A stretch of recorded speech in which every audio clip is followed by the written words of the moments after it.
Greetings and salutations, everybody. Welcome in today for episode 98 of the Pod Ones podcast. I'm your host, Char J, joined in by my co-host, Luke. What's going on, everybody? And Hereth Productions. Welcome back, everyone. Hope everyone's having a fantastic Thursday night. Today, we're going to be discussing Season 3, Episodes 15 and 16 of Star Wars Rebels, also known as The Trials of the Darksaber and Legacy of Mandalore. We're going to be diving into a lot of Sabine Wren, some Gar Saxon, Ursa Wren, Sabine's family, the clan, Ezra, Kanan, Fenrau, everything and all that good stuff. Luke, Hereth, we ready to go? Yep. The Jedi Knights are all but destroyed, and yet your task is not complete, Inquisitor. The Emperor has foreseen a new threat rising against him. The Pod Ones Podcast. We are back. Okay. I got a little trigger happy on that one. Sorry. Yeah, you did. I mean, I probably would have said, let's dive and just went right into that. But anyway, yeah, so today we're talking about Season 3, Episode 15-16, Trial of the Darksaber and Legacy of Mandalore. We got one guest on today, which, honestly, this is like the most qualified guest we have for a specific arc. So let's bring in Dedra Miro, aka the second Star Wars lawyer, Beth at Mara J. Skywalker. Sorry, Chris. She's the better one. Ooh, out of the gate. Those are fighting words right there. But here's the caveat, though. You have actually worked for a entity that worked with Lucasfilm. So technically, you are the Star Wars lawyer. Our firm is one of the 72 that represents Disney/Lucasfilm in some capacity. So you're not incorrect. Okay, Luke's over here looking for a trump card. Like, okay, here we go. Uno now you're reverse. not the Star Wars lawyer. She's the Star Wars lawyer. Uno reverse on Chris. But Beth, where can the good people follow you on social media? You can find me at all the variations of Mara J. Skywalker. This on TikTok, Mara_J Skywalker on Twitter, and then Mara.J. Skywalkers. There are multiples of us apparently on Instagram. Just like to keep it, consistency. Well, thank you for coming on, Char. We also have a second guest. We do. He is the... Well, actually, we'll mention it in a minute. The reigning Pod 1 Star Wars Trivia Tournament champion, and he is coming to talk about Trials of the Darksaber and Legacy of Mandalore. Let's bring in our buddy Pep at Element 7. Hey, y'all. What's going on, Element? Not much. How are you? I forgot this was happening, so. This episode was scheduled way far in advance. Well, it's such typical Pod 1's fashion. We schedule things like years in advance, right? Yeah. I feel like this was scheduled. I scheduled it. It's almost 2 years in advance. Flashbacks to me and Pap at Emerald City being like, hey, you want to just be on for Trials of the Darksaber? Yeah, sure. Yeah. Was it then? Yeah.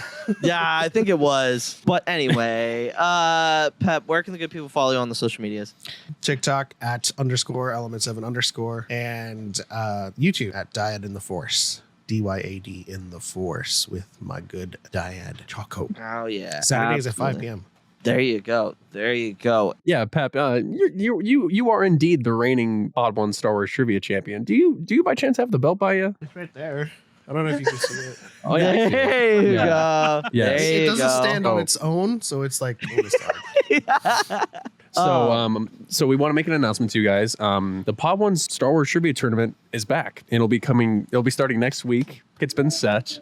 We have 16 competitors, and we got a whole brand new setup of competition, questions, everything. So, Luke, you want to pull up and show the bracket of what this tournament's going to, what it will show within these next few months. Give me 1 second. I will get it in here. So just talk. Just entertain everyone. Yeah. Well, speaking of the tournament, like a lot of people that I've been talking to was like doing the qualifiers, and they're like, "Oh my gosh, I didn't do so well." And I was like, "Listen, I'm the champion. I didn't do well." Speed and time is not your best friend, okay? But when it comes down to it, and you have the time to like really think about things and to just remember things, Yeah. you'll do well. So I'm trying to remember. So we have I think we have 10 returners, 6 new players. Is that right, Char? I don't know. I think, Luke, pull up the bracket. What's taking you so long? Hold on. Give me a sec. Luke needs to learn how to use technical knowledge. Yeah, You just Luke. leave me alone. Luke, no one leaves you alone. No, No one absolutely can not. leave I get you hassled alone. all the fucking Luke, time. Luke, you're like a dog in a house. We can't leave you alone. You're a my puppy. God. Like, you're gonna go. Is there another question for Sue on the of a trash compactor and Death Star 2? Oh no, Yeah, there's right. not. There's not. But If you know, you know. there we go. And then I will make this full screen. All right. So we have the first seed, which is David, Xanatos 1138. He'll be facing Brennan from Cloud City Conversations. Then we have Tia facing Element 7 down here. In the first round, we have Keegan at Movie Man Opinions facing Haley at Corellia Coffee Works. And then we have Bucky, aka basically Bucky, Gingers or Plants, whoever want to refer to her on her social media, facing Chris, Star Wars lawyer, aka the second Star Wars lawyer. And then we have Pat versus Carter. And then we have JJ versus Nick, codename Fulcrum. And then we have ND Wise Guy facing Swacer. And then we have Kier versus Hayden, aka Taika Waititi. This is going to be crazy. I'm just so excited to see who's going to do well. We have 8 and 8, 8 returners, 8 newbies. So I'm excited. So the competition's going to be heated. It's going to be fun. Absolutely. So for the icebreaker question, chat and people here, who are you rooting for in this tournament? Out of the 16 competitors. And that's including you, Pat. Who are you rooting for? And don't say everybody. Well, I mean, I'm going against Mommy in the first round. If she beats me, then I'm going to root for her to go all the way. There you go. If I And can't say everybody. Beth, who are you rooting for? I'm rooting for us, the fans who get to watch this. We're already winning. Like, we're already winning with this. So it's gonna be incredible. Yeah. That answer better. Yeah, that's the correct answer. There's only one correct answer. But that's no, not it. there's a couple of good answers that I would say that are good. Hereth, who are you taking? Who am I taking or who am I rooting for? That's Who are two you different rooting for? questions. Who are you rooting for? The problem is that me and Char can't really say that So- we're rooting for somebody because we're Who we're I'm putting it taking on. overall in the tournament is different than who I'm rooting for. But if I had to say who I'm rooting for specifically, I'm rooting for my old co-host Carter to obviously go against Pat. Yeah, Pat, you heard that in the chat. Don't take it personally because Hereth has a bias. Look, you knew I was a biased opinion here. If you were to ask me that other question, I would root for me because I don't want to lose. Well, no, yeah, absolutely, and it's different than last year. The champion is part of the tournament itself. It's like March Madness. And speaking of March Madness, can we put bets? You know, we do not condone gambling, but if you want to DM me later, we can give you some odds. We just just set a FanDuel for our tournament. Yeah, we start putting in odds. Wait, can it be like fantasy football too? Can we have like fantasy play? Like, Oh, just go all the way? yeah. You guys just take a player and you're like, you get them at a certain odds. Oh my God. Imagine if we did March Madness brackets for this and everyone was like, I think this. Oh my god. That would be wild. That'd be wild. And if someone got a perfect bracket, that'd be crazy. So, Char, okay, so obviously you and I can't say who we're rooting for because that would then put I don't even have like a specific competitor that I want to win. Like everyone, this is fair game. Oh, It's yeah. all fair game because I think that at this point in time, with having 8 new players against 8 returning players, the returners already know the format. They know how it works. They know what to expect. They know the difficulty of the questions. But the newcomers, they'll have to do some reviewing. They'll have to do some, watching of the old competitions. Yeah. And do a little bit of studying because for the time trials, like as Pat mentioned earlier, that's just a little taste of what to expect because you'll be getting all the shows, all the films, and they're all going to be intertwined into one game. Yeah. And the wheel's going to be crazy. And as the new shows come out, we have to add Andor. We got to add Bad Batch Season 2 questions. Tales we of got the to Jedi. add Mando Season 3 questions. Like, yeah, it's going to be nuts. So I'm really looking forward to seeing who gets those questions right and who goes the longest. I will say the match that I'm most excited to call is Kier and Hayden. Because Kier, if we remember, Kier almost had Pep in the semifinals last year. She was like, what, 1 or 2 questions away? Like, Kier, don't sleep on Kier. I tell you what, last year, she was the Cinderella. She started in the play-in game and made it all the way to the semis. So it was that match is going to be fun because Hayden's pretty knowledgeable of a lot of things. So watching those two duke it out is going to be fun. And I also think JJ and Nick, codename Fulcrum, are also going to be really good. Which is cool because those are two brand new competitors facing each other. Same with ND Wise Guy and Swacer. Those are another two matchup where it's just two brand new players. Yeah, Casey is another one, and obviously you can't keep out Element at all. So he's probably in the lab working on things a little bit, and but yeah, no, I'm just excited to finally get this out to you guys because we've been talking about it forever now, and the fact that we are this close. Well, so for releasing, I think we're gonna try to release once a week. We're gonna try to record all of the first round next weekend, or even Friday, Saturday, and Sunday. And then we'll start working on things, getting promos out, start doing all those things. I would say, tell you for sure, we'll have more details on when you should expect the first match. But it's gonna be wild. Yep. And then Kenny in the chat said still only video media, or are there now books added? No, we are still adhering to the visual media because there's so many books. There is a shit ton of books. And to find everyone, because like if we ask a book question and if one person's read it and one person hasn't, it doesn't really make it fair. It could be a little. It's a little bit swayed. Yeah. So because the visual media, it's easily accessible, and I mean, if you're a Star Wars fan, I'm sure you've seen all the visual media well over 10 times at least. Toughest part is Element getting called out. how did I win because of luck? Because Chaco. No, I knew those questions too. Resistance getting four Element. times. I mean, Chaco. I knew those resistance questions. It ain't my fault he didn't. But like he also like he spun the wheel. What? It wasn't once. No. So he didn't like he got it twice. In the second round, or no, in the wheel round, he got it back-to-back times. Yes. And then for the third round, he picked a quad of resistance. Round, right? Yeah, from the speed round. Or was it for the wager? It was wager. Wheel, wager, and something else.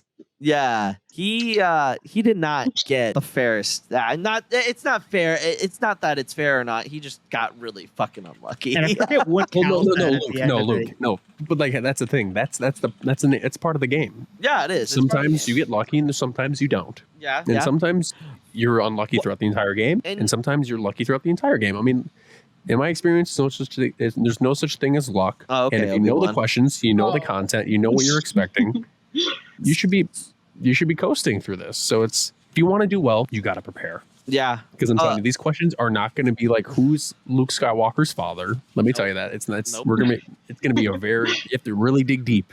You got to remember quotes. You got to remember lines. You got to remember characters. Like you got to know like locations and. Or my favorite question, the crawl questions. Don't just skim the crawl or not pay attention. If you want to see these 16 competitors, including Pep, compete and just be able to showcase their knowledge, be prepared for these next few months. I'm glad to bring it back. I think the toughest thing is going to be the newer shows. Yeah, true. Yes. Mm-hmm. Yeah. Especially Andor is you'll have to go through. I mean, you could rewatch the show, but you need to remember very specific and unique things. Like Hereth out there writing down the entire monologue from Luthen. Hey, complete the last 20 words. Oh, write it down, baby. Element. So you're our reigning champion. What advice would you give to new players or people that are watching that want to maybe compete in, let's say, next year's or the next event that we have? What how would you say, what's the best way of preparing, or any suggestions in the game? Rewatch everything, but also pad your weaknesses, because a lot of people don't like certain shows, so they haven't watched it, or they've watched it and they didn't like it, and then so they kind of put it in the back of their mind. If you want to win, then you're gonna watch those shows religiously and just kind of burn it into your mind. Otherwise, just take the torture. Watch the show that you really, really hate and just be like, what's going on here? It might even actually make you like it too. So yeah. But yeah, definitely pad your weaknesses for sure. Yeah, absolutely. I mean, everybody's got a week, figure out what their weakness is, get in the lab, do some cooking and stuff like that. So should make for another fun trivia tournament. So, but one thing I recommend for the people competing: do not watch the movies or the shows comfortably. You gotta pay real close attention. Yeah. No, yeah. You don't want to be in your favorite movie spot at home. You want to be sitting. Hell, I'd watch it on a computer while you're sitting in a desk. take down notes and do stuff like that. So yeah. But anyway, we're not just here to talk about trivia. We're here to talk about the Darksaber. And I mean, I could talk about it all day, but I know you can. But let's dive into the story of the Darksaber arc.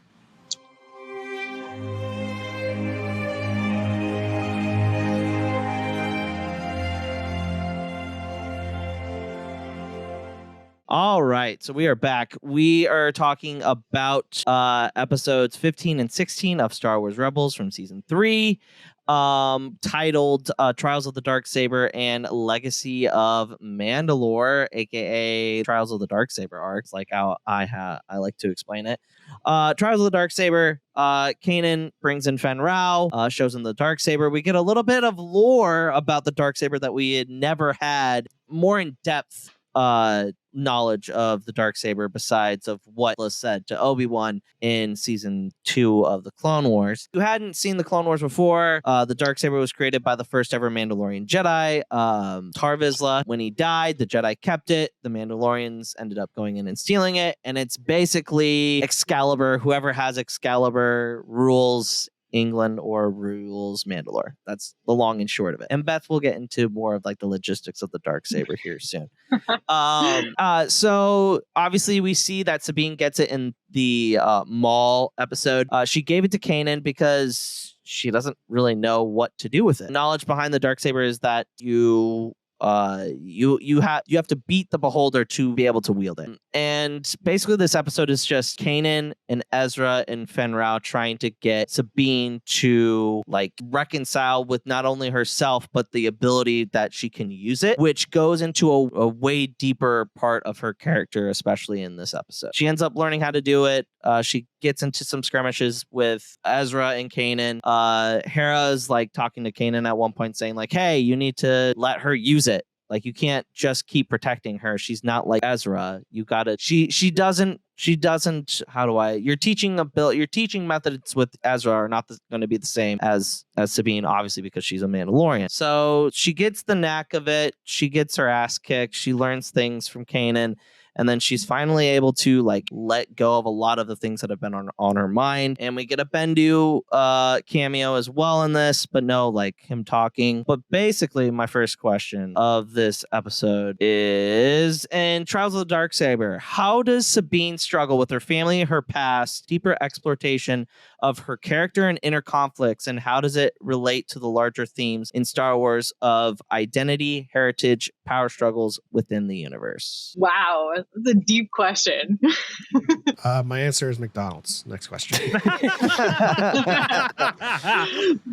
if all the Mandalorians just went to McDonald's? I mean, then they'd all stop fighting each other. exactly. Yeah, they'd just get Happy Meals for all the kids, and they'd all be happy. Mandalorians are weak once they lose their chicken nuggets. Oh my god. Struggling with the fact that she thinks that what she has done in the past, what she's done to survive, and within the larger, scope of galactic affairs, she really is lame, or she really wants to take accountability for it. And this symbol that enters her life, like this thing was held by the first Mandalorian Jedi, and it represents, even though we don't know if it actually is what Tar intended it for it to be, presents to Mandalorians the thing that unites them, the thing that they muster behind. And she's trying to contend with having it, wielding it, holding that symbol, but also within her past, being responsible for creating something that was horrific and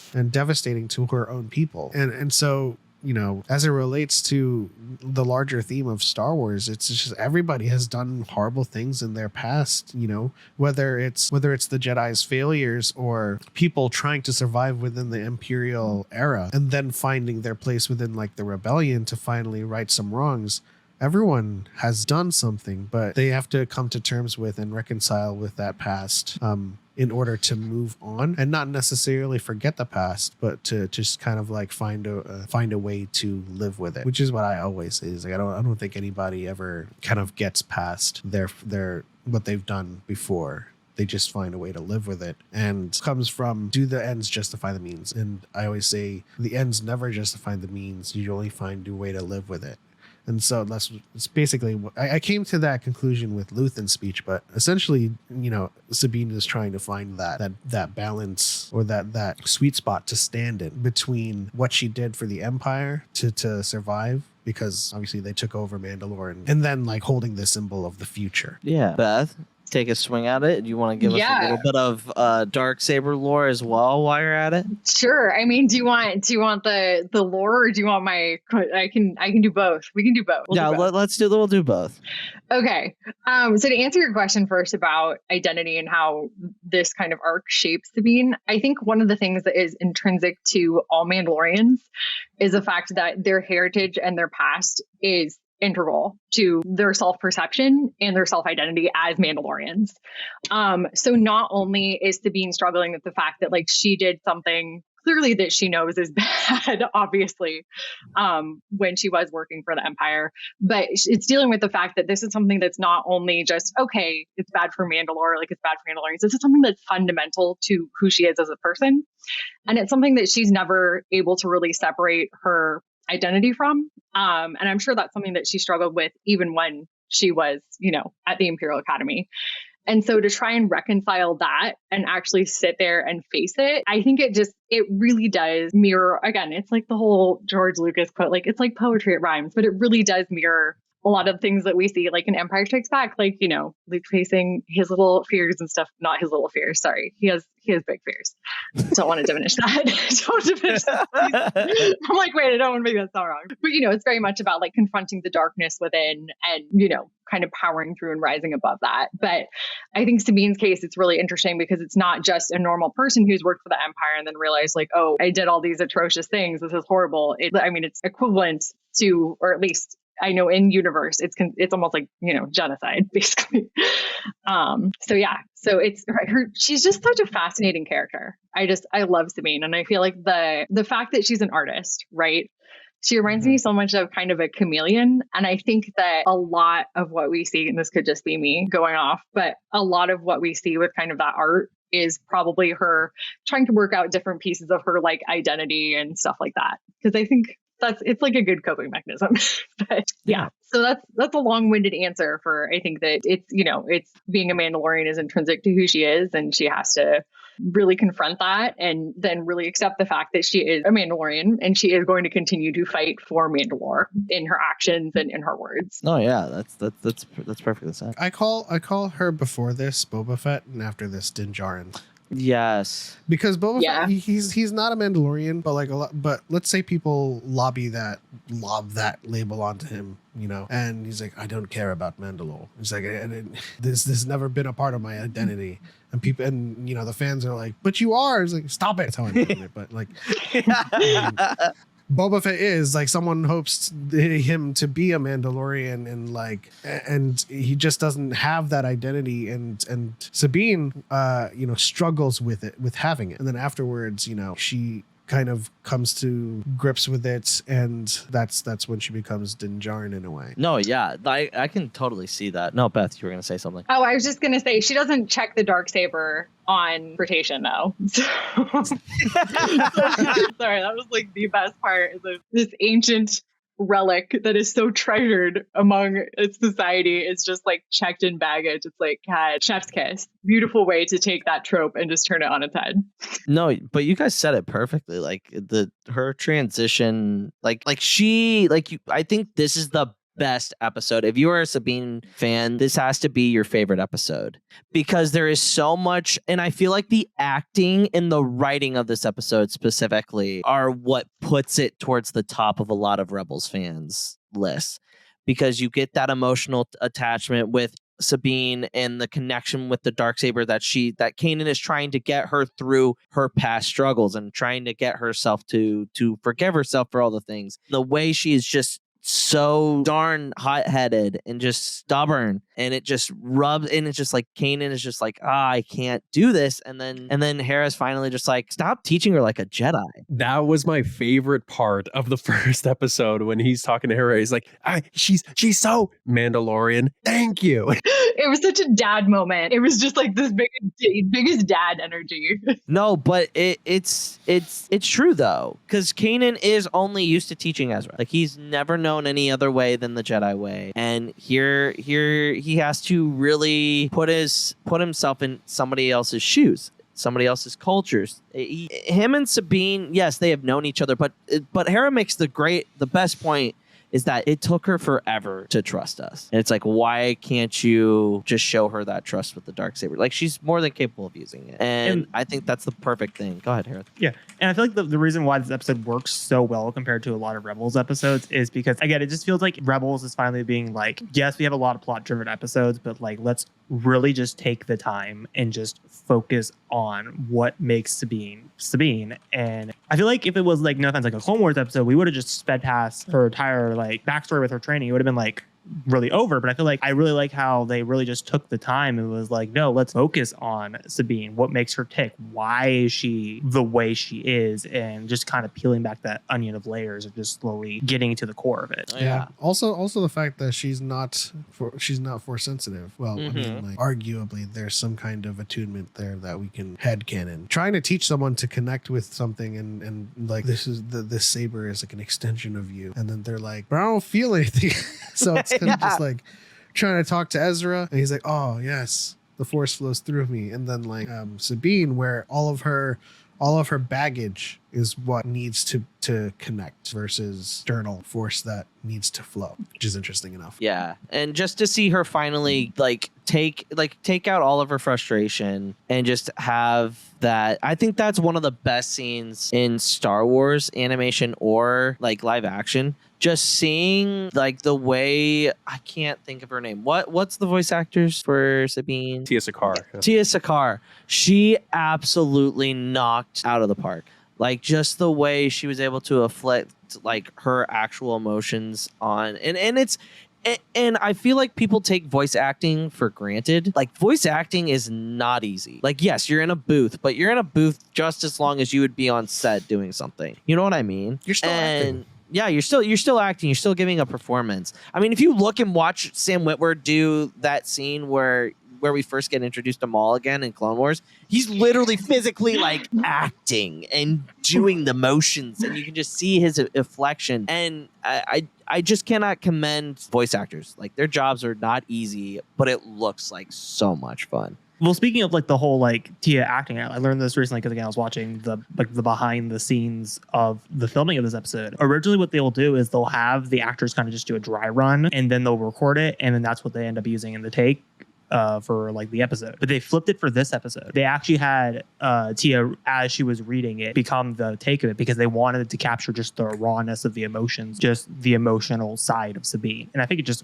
works so perfectly. Yeah. I also have something to add too. But you know what's so brilliant about Dave Filoni? When you watch this episode and you go back and watch Book of Boba Fett, Din Djarin is wielding the Darksaber, and it's insanely heavy. He's not able to wield it. You learn why that is from this episode, because Kanan is telling Sabine, because Sabine's like, oh, it's a lot heavier than I expected. And then Kanan goes in a whole spiel about the crystal has energy. The energy is connected through you and is connected through your emotions and this and this and that. And once you let that go, it'll come to you. And then as she's training more and more, she's like, oh, it feels lighter. And she's like, the energy, it's connecting with you, and it's becoming a part of her. So that's the reason why Din Djarin wielding the Darksaber just didn't work, because he just didn't know how to wield it. He wasn't connecting with the crystal. He wasn't connecting with the saber like Sabine is. I also cry every time that scene happens with Sabine, where she's just like letting go of everything and just wailing on Kanan. But I imagine in a future episode of Mandalorian, when Grogu can in effect speak, just giving him lessons that like picked up from Luke. Dad, it's an extension of you, okay? Well, the Darksaber is gone now. It is. Well, the same thing happened to the Skywalker saber. Wink, wink. Oh, yeah, that's true. That's true. But Beth, what do you think logistically wise for that scenario? What do you think is going to end up happening with the Darksaber?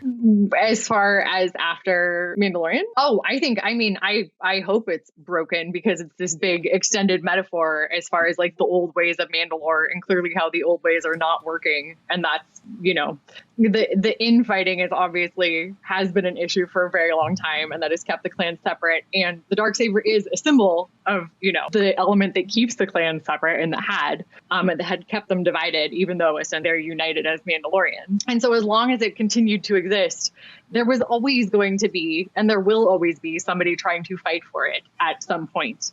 And so it can't, in order for Bo to finally have a moment of peace in her life, it can't exist anymore if they actually want to rebuild Mandalore and have it be a functional society. So yeah, I hope they don't put it back together. You know what the funny thing I've realized over the years? I feel like the Mandalorians at this time are kind of a metaphor of the Star Wars community, if you think about it. Yeah. Because each one, they adhere to a certain part of the fandom, or they align with this group, like how Clan Ren aligns with the Empire. There's a Mandalorian clan for each part of at the time, when the Mandalorians at this time are just so divided, and then each they don't, like you said, there's infighting, and a lot of Star Wars fandom is infighting, really. And it's we got to unite. We got to unite. But yeah, you're not wrong. One of those things, is art a reflection of society, or did it just unintentionally happen that way? Yeah, I mean that's what I've just noticed, the way that their approach and the way that they're so divided that they don't really want to work with each other, and there's some that either go with the Empire or they're on their own doing their own thing.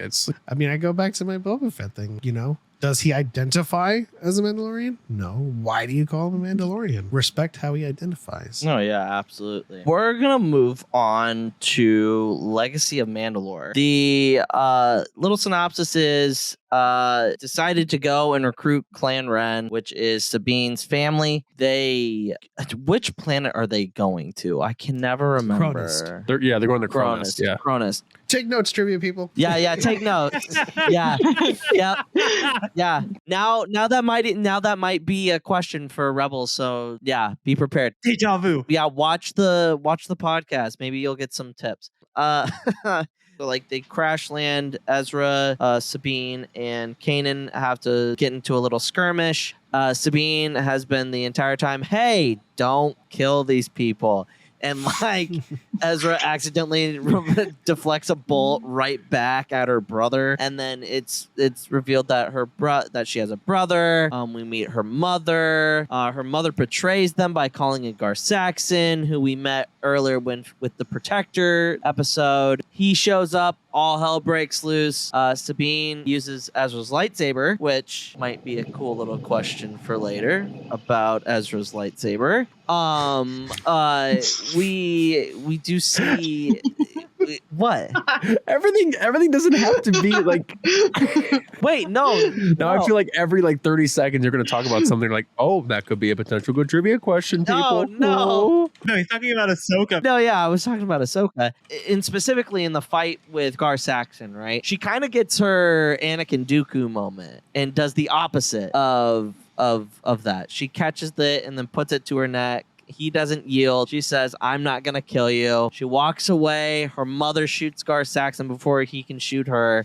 And then we get Sabine actually being one of the first members to break off. At this point, I don't know where they were in story writing or for what they were going to do with, because I knew that they were going to bring her back for the finale. Obviously, that's what ends up happening. Back to the fight. My last question for the story. In the Legacy of Mandalore, we see Sabine defeat Gar Saxon, but refuse to kill him. Why is that so important to Sabine's character, not only as a rebel, but especially a Mandalorian? And she's dealing with the past of creating a weapon that killed her own people. And so to be put into this situation where she once again has to contend with, it's all about what we've been talking about with the Mandalorian and the Mandalorian culture. So much infighting and so much blood has been spilt via each other. That's at that very moment, I imagine Sabine is just thinking about, am I going to kill another Mandalorian? What he's done and what he represents. And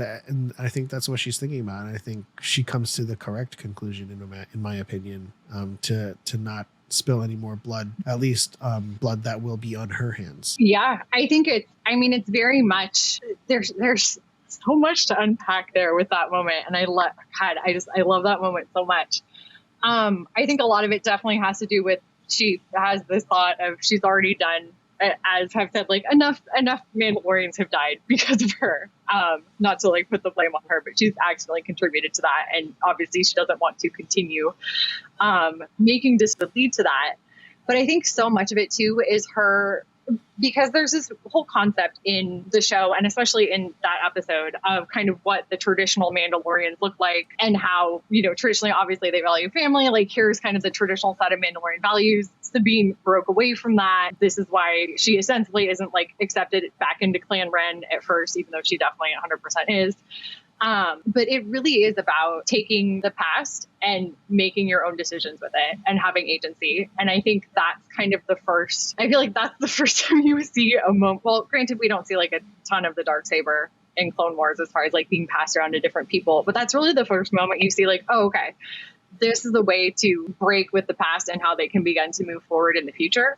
And I think a lot of that has to do, again, as we know, Sabine is a good person. But it really has to do, again, with the greater thematic elements of, you know, one person can make a difference and, you know, carrying hope into the future. It's such a beautiful moment where she's like, no.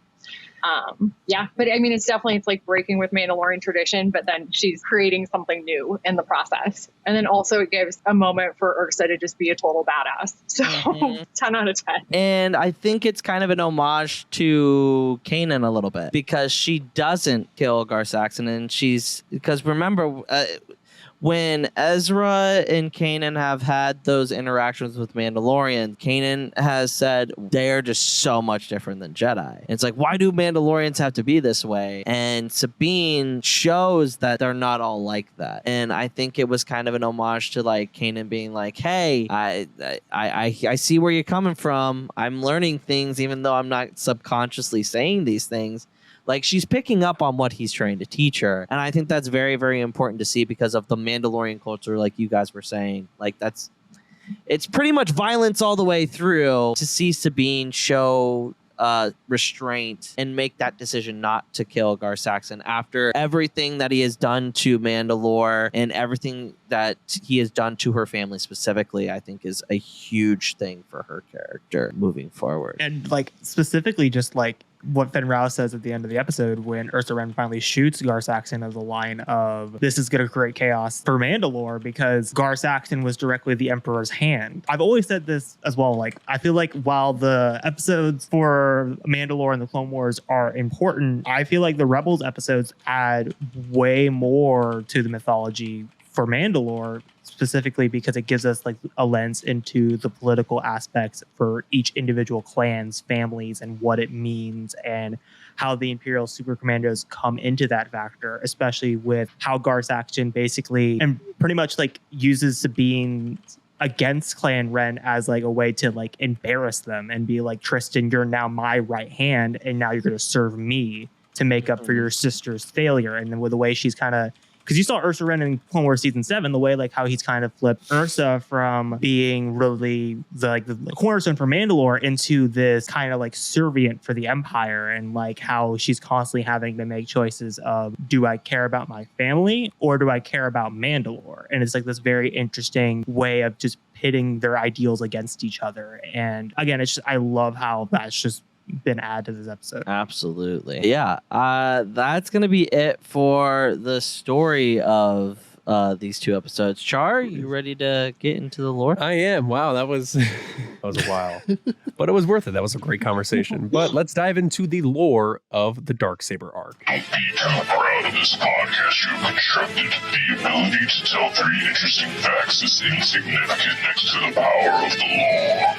And the lore for today's episode 98, is lightsaber training. Whoa, go crazy. In this arc, we see Sabine train with Kanan and Ezra with training sabers to prepare her for wielding the Darksaber. In Star Wars, lightsaber training is always awesome to see, not for the fact that we see some lightsaber combat, but some of the greatest character growth comes from lightsaber training sequences. Some examples: Luke using the training remote on the Millennium Falcon in A New Hope, where he learns from Obi-Wan how the Force flows within a Jedi. Anakin and Obi-Wan training in the Kenobi show, where Obi-Wan tells Anakin that he is a great warrior, but his need to prove himself holds him back from becoming a Jedi Knight. Ahsoka defending herself from the 501st Clone Troopers in Tales of the Jedi, which directly leads into how she survived Order 66. Din Djarin facing the Armorer in the Book of Boba Fett, where he realizes that he is not worthy enough to wield the Darksaber, and a lot of different moments. But throughout every piece of Star Wars media, books, TV, films, etc., what is your favorite lightsaber training moment, and how does that moment resonate with you?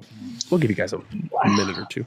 Wow. That's a good question. I actually have one in mind that is from Forces and Destiny. Oh Where yes. Ahsoka is training Jar Kai for the first time with Yoda, and like obviously we see that Yoda can easily whomp anybody in lightsabers, but like his lesson in that is not how to be a better duelist. His lesson to Ahsoka in that moment was how to be yourself. She's using two lightsabers for the first time, and she's emulating Anakin's forms. All Yoda is saying is like, this style is not you, and it also goes hand in hand with like my argument against indoctrination as well. When people make that argument with the Jedi Order, basically tells her you need to find your way, and you need to find the best way to express yourself. And Ahsoka finally, she realizes that she needs to be herself and find her own style with these two lightsabers, because obviously Anakin doesn't fight with two lightsabers.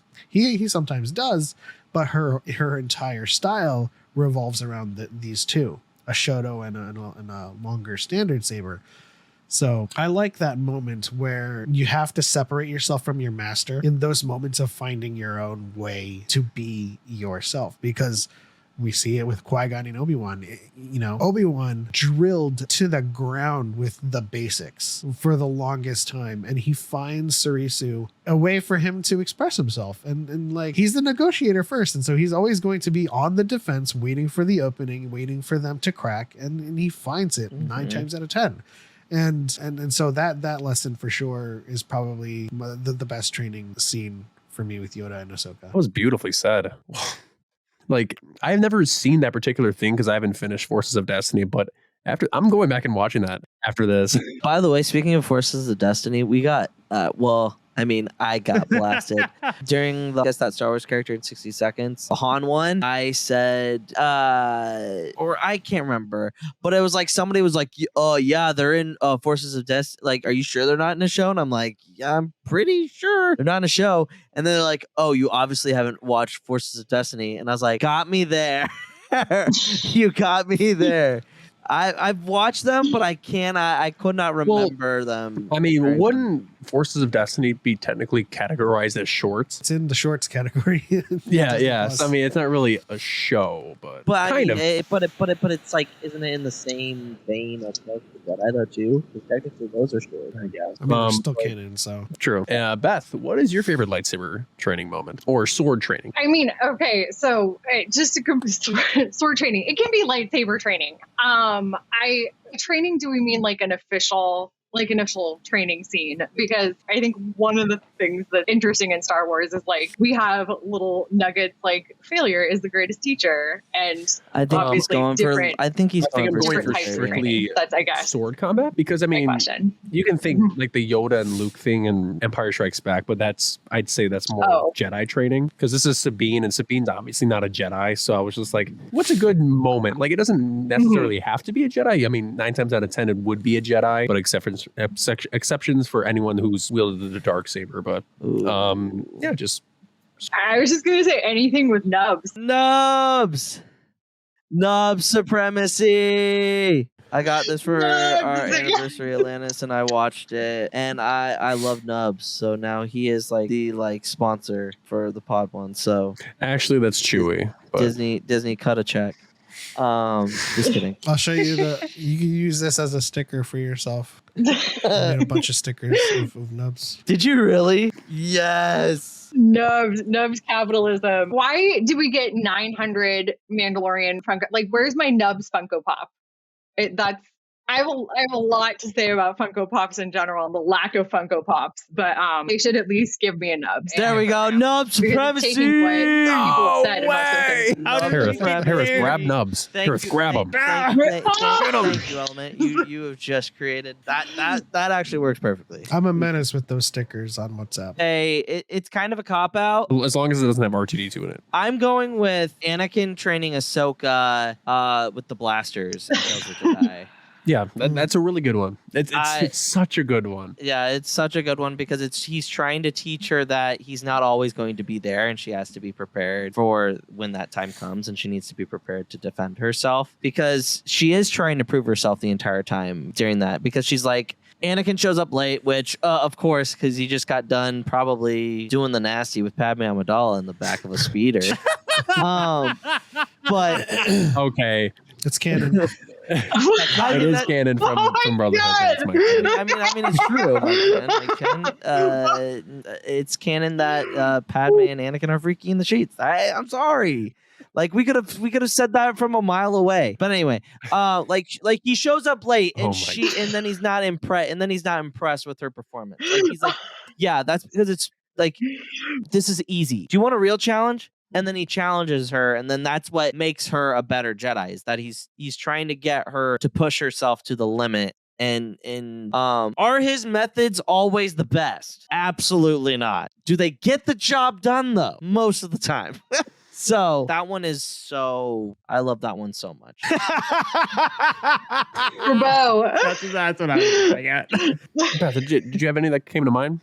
Yeah, nubs. Oh yeah, bro. Nubs, I Go forgot Get about Adventure. nubs. How dare I said nubs. Yeah. Just nubs, period. Just nubs. Oh, how dare I forgot about nubs.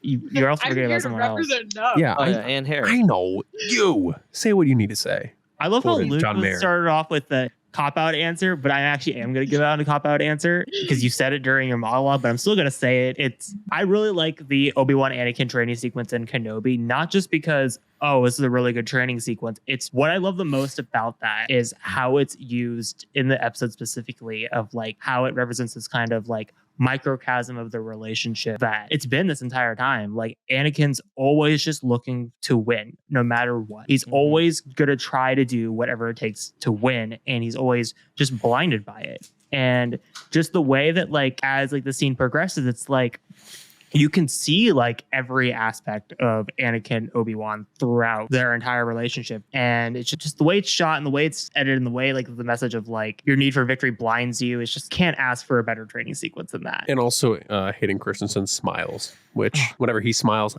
I smile. I want to say one thing. So with Hereth, you brought up the training sequence with Anakin and Obi-Wan. The thing that I find fascinating about that, I'm sure other people I'm sure everyone has realized this at some point, but it's one linear story, but it's told through both of their POVs. Like you go in one POV, you'll go in Obi-Wan's POV, and then you'll go out in Vader's / maybe Anakin's, and then you will go in Anakin's and go out in Obi-Wan's. So it's fascinating because it's also a story of unreliable narrators, and it's how each of them interpreted the same event. So I think that's one of the most fascinating things about the way they set up that fight, or not that fight, the training sequence, if you will, because it's also about Kenobi all day. like, what are the layers there? What is really going on? We So, can't, unfortunately. Why can't we? Good one. I mean, Because this is about Trials of the Dark Side.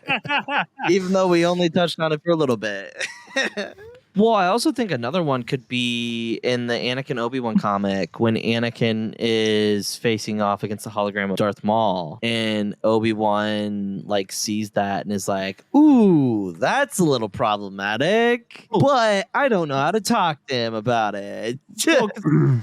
Well, because it's the fact that Anakin's going to Obi-Wan being like, so how did you beat Maul? What did you do? What techniques did you get? Yeah. And Obi-Wan's like, honestly, kid, I just pulled it out of my ass. Not even gonna lie to you. Let me tell you something, Anakin. So there's a thing about having the low ground. There's advantages to it, but I'm not going to tell you. No, okay? that's why. Okay, this all goes full circle. It's a Pod One's headcanon.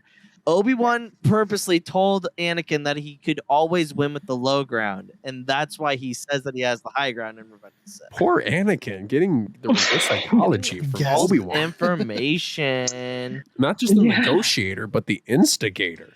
Well, I mean, like I said, Anakin can learn his lesson from Obi-Wan. Could make it go full circle.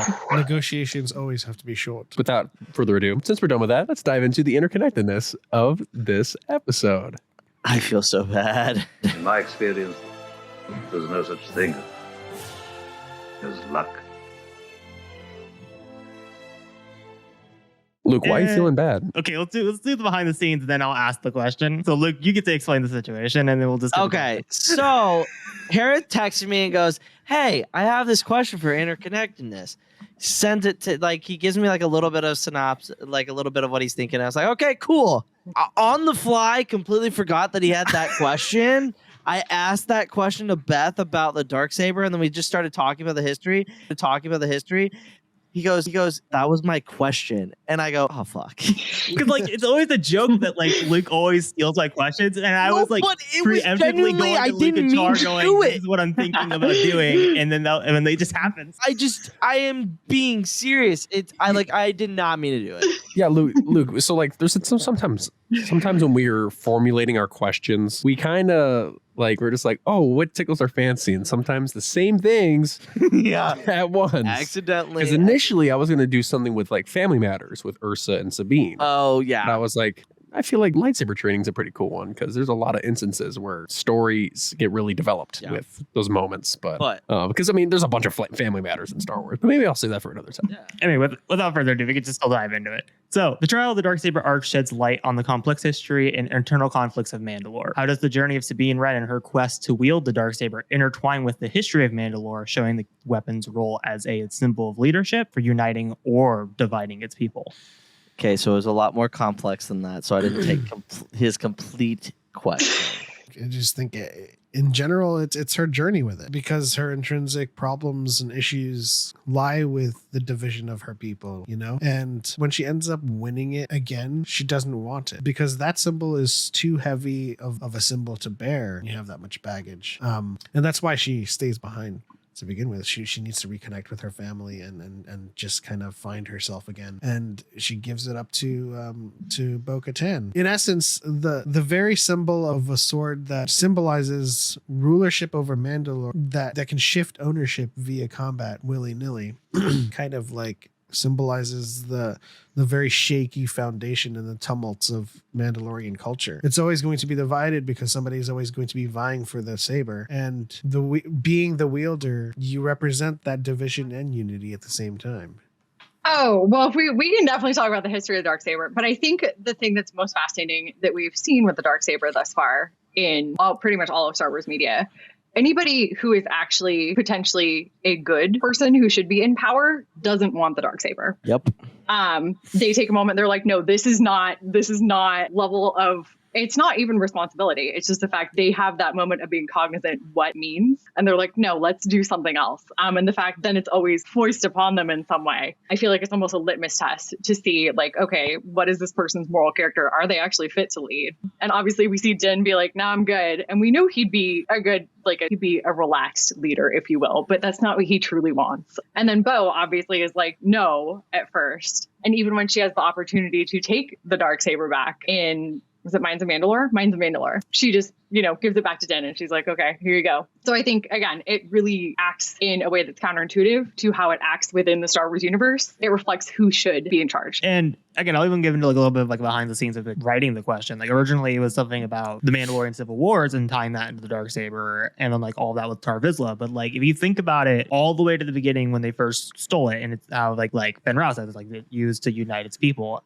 And then I was thinking about it, you could obviously tie this into the Darksaber didn't really matter during the Clone Wars. And Satine was able to just rule over Mandalore peacefully without any issues, and Pre Vizsla had it, and it just didn't really matter. And then obviously, again, Maul taking over and using it as a symbol of division and just finally toppling that over. And then obviously Sabine talks about it being yeah, I got it from Maul, I don't want anything to do with it. So to even Mando season 3, what you said, the whole her giving it back consistently, and then the destruction of it now re-symbolizing that the division on Mandalore is basically over. Yeah. Did you just jinx Mandalore? Did you just jinx Mandalore?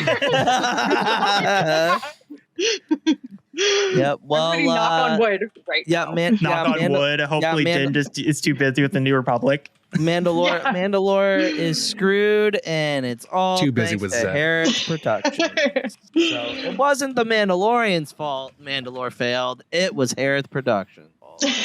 You know, also someone else's fault. It's my Char. fault for taking your.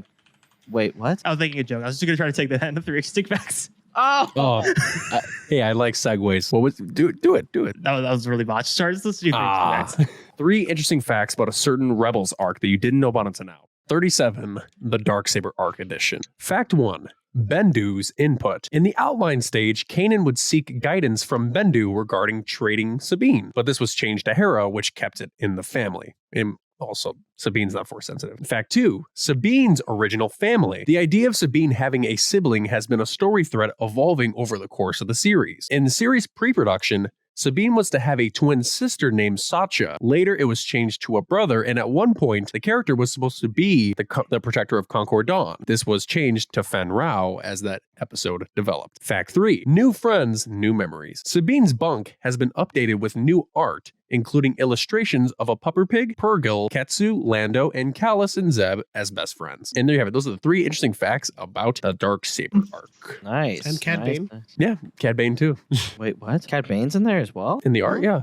Cad Bane wins the Darksaber. Did you not see the Yeah. whole? Did you not watch that part of Clone Wars, Are- Luke? Did you- fan. Yeah, Big fan. you're fake fan. Yeah. Yeah, well, fanboys suck. Whatever. you know how much I fought for that Darksaber? What in the hell? That didn't even sound like Cad Bane. Wait, so was it bad? Was it good? Yeah, What's that? do it again. I Do- thought it do was it again? good. I thought. you know how hard I fought for that Darksaber? No. No. Okay, all you guys can say, Cabranth. Just say it 100 times. You're like, oh, I can do his voice. Wow. Do you know how much I fought for the Darksaber? See, I'd say Peps was better. We also have the element of the Sure Gang, which makes our voice sound deeper. Yeah, fuck you, Char. Anyway, Hey, we're I gonna do, get do voices. What do you want? we're gonna get into yes. ranking this. We're gonna get into ranking this episode. Okay, your Dooku is unmatched. We all know this. You do a great Dooku. That's fine. You're welcome. Don't ever say I don't give you compliments.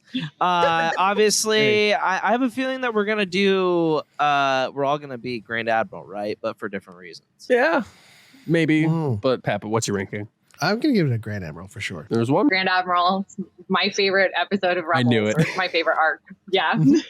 I can remember when we started making the list. I knew that Trials of the Darksaber was like on lock for you. Yes. Pep, where do you put this? Yes. Pep, where do you put this? You mean Hereth? Mr. New Not a Kyber? Dude, are you okay? Hereth. Chase that Not a Kyber. Man, Char, you're really losing it, you senile man. Do we need to do flashcards of people like think they- Productions. Yes. Okay, Snape. Okay. Obviously, it's a Grand Admiral. Grand Admiral. You just cut me off on my explanation. God damn. Well, you paused yourself. Okay, go ahead. I was gonna say it's a Grand Admiral for multiple reasons, just because I feel like I said earlier, it's the first really truly driven character episode for Rebels. The fact that it's able just to take time and just to focus on Sabine and what makes her tick. And then we have I feel like this is one of Kevin Kiner's best episodes score wise. Like the final piece of like Sabine versus Kanan really pops off.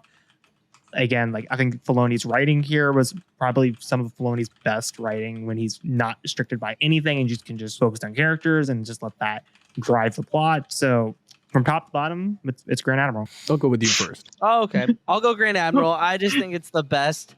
All right. Yeah, I'm just gonna ignore that.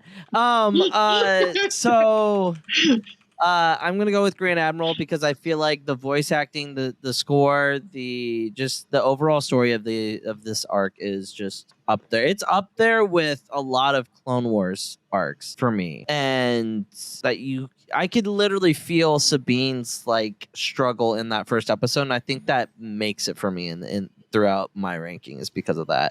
Yeah, well, surprise, surprise, it's a Grand Admiral for me. I agree with you, Luke. The weight of Sabine's emotions throughout the first episode mainly, it hit me like a rock. I'm sure it did for a lot of you too. Mhm. And then her reconnecting with her family. It was interesting just to see the fact that her mom didn't want her there.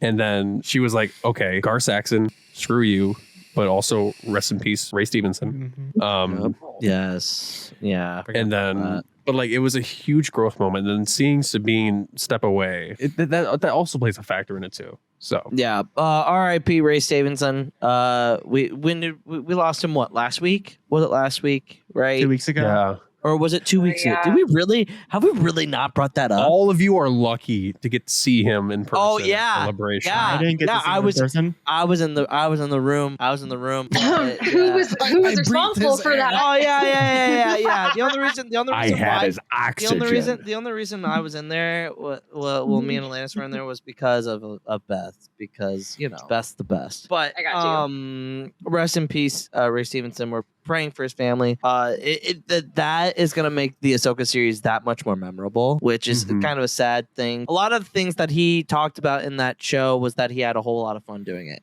So I mean, it's gonna be one hell of a story arc for him, for his Yeah, character. I mean, this predicament is very similar to what happened with Carrie Fisher before Carrie. The Last Jedi, Yeah. because like that was like the last time, and obviously we get bits of her in Rise of Skywalker, but that was like her full final time, and this will be Ray Stevenson's, and I'm really excited to see his performance because it's Yeah. going to be a memorable one. So Yeah. Also, happy Pride Month to all of our friends, family, followers in the LGBTQ plus community. I had tweeted out something from the account earlier, but I just want to put it out for the record that everybody is heard, everybody is valued. We see you. We love you. We're always here for you. Our community is always going to be a safe space for those that don't feel like they belong. You're always welcome in this community, and just happy Pride Month. Yeah, absolutely love it. So, but that's going to be it for this episode. Pep, where can the good people follow you on the social medias? _element7_ and on YouTube at Dyad in the Forest, DYAD. This Saturday is our Real Fans Would Know Attack of the Clones edition. Ooh. Real So- fans would so know tune Attack the in. Clones. I wonder who you'll have on. That's an interesting conversation. Okay, Dooku, get the hell out of here. Count Dooku is a cold-blooded killer. Techno Union Army.